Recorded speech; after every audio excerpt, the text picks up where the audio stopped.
जय श्री कृष्णा।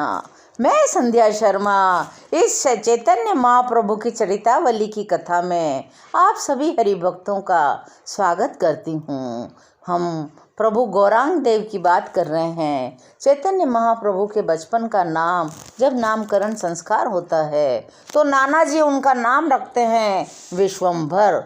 जो बड़ा पुत्र था उसका नाम था विश्वरूप, और अब जब छोटा पुत्र होता है तो उसका नाम रखा जाता है विश्वंभर। यह सब जगह रिवाज है कि बच्चे का आधा नाम लेने में ही सबको आनंद आता है, इसलिए लोग बाग तोड़ मरोड़ कर नाम को आधा बना देते हैं। लेकिन उन्हीं गौरांग का एक नाम निमाई भी रखा जाता है। निमाई नाम के संबंध में कई लोगों के अलग अलग मत है। कई लोग कहते हैं जब ये उत्पन्न हुए थे तो जो दाई माँ थी उन्हें ऐसा लगा इनके शरीर में प्राणों का संचार नहीं हो रहा है, ये अन्य बालकों की भांति रोए नहीं। जब इनके कान में हरि मंत्र बोला गया तब ये रोने लगे। तब माता ने कहा यह यमराज के यहाँ नीम की तरह कड़वा साबित हो, इसलिए माता ने इनका नाम निमाई रख दिया।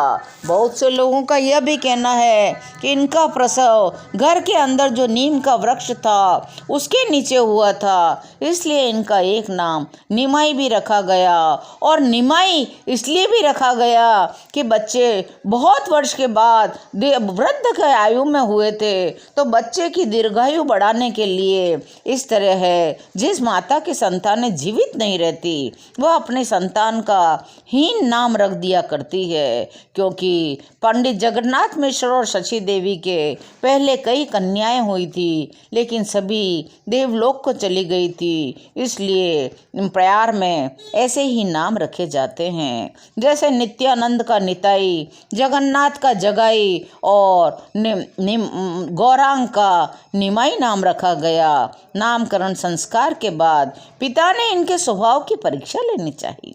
इन्होंने अपने उस छोटे से पुत्र के सामने रुपए पैसे रखे, अन्न वस्त्र रखे, द्रव्य शस्त्र रखे, अन्य कई पुस्तकें भी रख दी और फिर बड़े प्रेम से बोले बेटा इनमें से किसी चीज को उठा लो। बालक प्राय चमकीली चीज़ों को पसंद करते हैं, लेकिन यह स्वभाव तो सर्वसाधारण लौकिक बालकों का होता है। गौराई या निवाई अलौकिक थे। इन्होंने श्रीमद् भागवत की पुस्तक पर हाथ रख दिया। सभी को बड़ी प्रसन्नता हुई। सभी ने एक स्वर में कहा निमाई बड़ा भारी पंडित होगा, इसीलिए सच कहते हैं होनहार बिरवान के होत चिकने पात, इसीलिए गौरांग ने धरा ग्रंथ पर हाथ। इस प्रकार हमारे निमाई जो हैं बचपन से ही भगवान के भक्त साबित होंगे।